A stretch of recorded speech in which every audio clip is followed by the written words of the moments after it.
Welcome to Peoples and Things, a podcast about human life with technology. I'm your host, Lee Vinsel, an associate professor of science, technology, and society at Virginia Tech. You can reach me with comments and suggestions at leevinsel@gmail.com or on Twitter at STS_news. I would love to hear from you.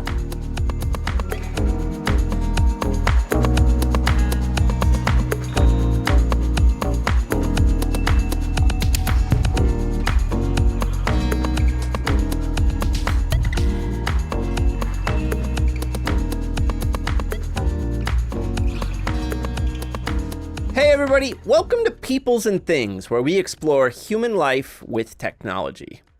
This is not a typical Peoples and Things episode featuring an interview, but rather a bonus episode exploring two things. First of all, we want to celebrate and explain our new partnership with the New Books Network. And second, we want to give you some idea of what to expect from the Peoples and Things crew over the next year or two.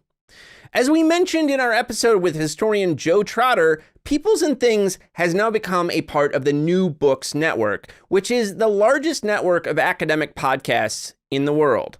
The network currently has over 17,000 interviews with scholars, experts, and authors. It gets over 2 million downloads per month and is in the top 1% of all podcast networks in the world.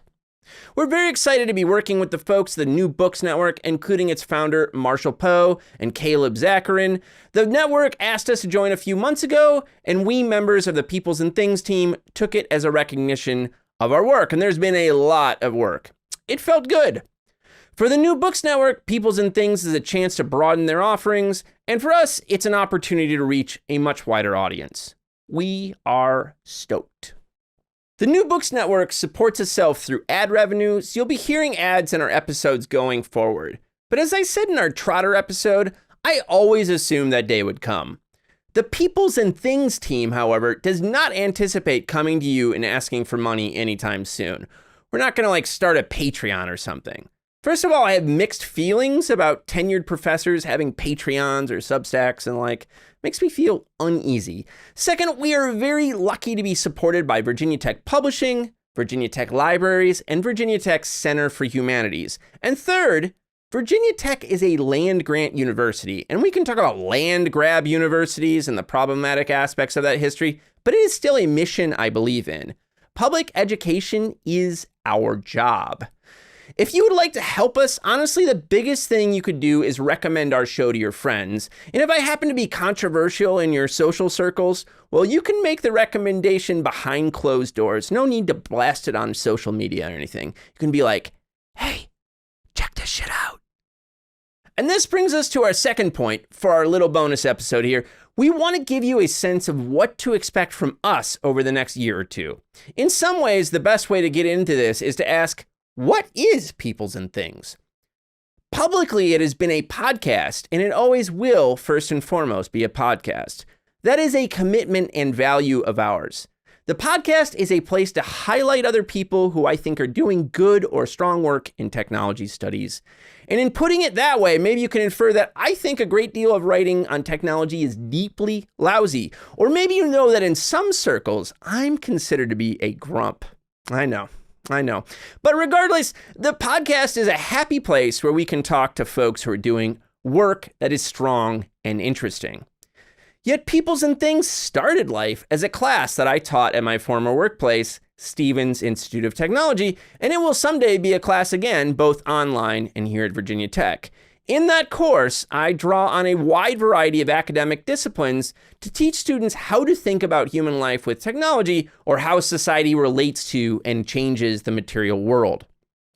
My approach is centered on the use of technology first and foremost, and it mostly sets aside prominent ways to approach the topic, such as the social construction of technology.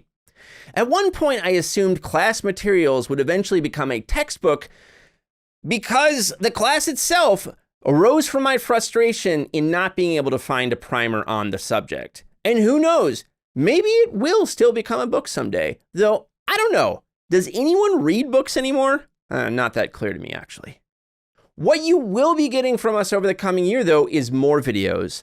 Not just video versions of the podcast for people who prefer that medium, but standalone videos where I give small lectures, or in some cases rants or stand-up sets on a variety of topics. For instance, we have a few videos we'll drop over the coming weeks on hype and the technology bubble we've experienced over the past decade, and on the circular economy. And you'll get videos from us on a variety of other topics. For example, I'm going to do one revisiting a tongue-in-cheek concept I made up called Critahype. And I'll also be putting out one explaining why I no longer teach the social construction of technology other than as a footnote for grad students. Put another way, what you're going to see from us over the coming months is a set of video experiments. Some of the longer videos we may put out as bonus episodes of the audio podcast, but we will always mark them bonus episode, like this one is. And you should let us know if you like those audio bonus episodes or not. Indeed, we would like to hear from you on any topic, whether it's a request, a complaint, or simply a suggestion of someone else we should interview. Our video experiments are heading towards several ends, but one of them is that at some point we'll begin posting entire video courses on YouTube. The first one will be Peoples and Things, but we'll also hope to do video versions of other classes I have or will be teaching, like Innovation in Context, the history of the automobile in the United States, qualitative research, and race and technology. We'll see just how crazy we get. Education has always been one of the aims of Peoples and Things. Indeed, one of my goals with episodes has been to create classroom materials for others. I've been very gratified that people are using episodes in precisely that way, maybe especially the episode with Ruth Schwartz Cowan. And you'll see when the Peoples and Things class is released that it is built around several of the interviews. But my producer, Joe Fort, has also been encouraging me and others to think about how media production can be used towards the end of research, not just to share existing knowledge, but to produce new knowledge. And I have taken his admonitions to heart. As some of you know, I have recently begun work on a new book project with the working title, A Good History of Shit Jobs. It is a history of the United States economy since the 1970s, focused on themes like technological change, globalization, and the rise of the service economy, aimed at answering the question, why is it that 40% of American households today can barely afford to make ends meet? I'll be doing the research for the book in a kind of open way, via both podcast episodes and videos. Part of my goal in coming interviews will be to get authors on the record on topics maybe they only touched on briefly in their written works, or that I'd like to hear more from them on, so that, in the end, I have something to cite in my own work. And I also want to do the project in an open manner so that I can teach my students and others how a science and technology studies research project, or at least a historical one, comes together. So to round up, we are really excited to be a part of the New Books Network. It's a big moment for us. We're grateful for the invitation to join. You should expect many more podcast interviews from us. You should expect some videos, including eventually some classes. And for better or worse, you should expect a lot more on A Good History of Shit Jobs. We are very grateful to our listeners and fans. As always, we'd love to hear from you about anything at all, and we hope that you are looking forward to the things we have coming down the pike. We certainly are. Hey, get excited!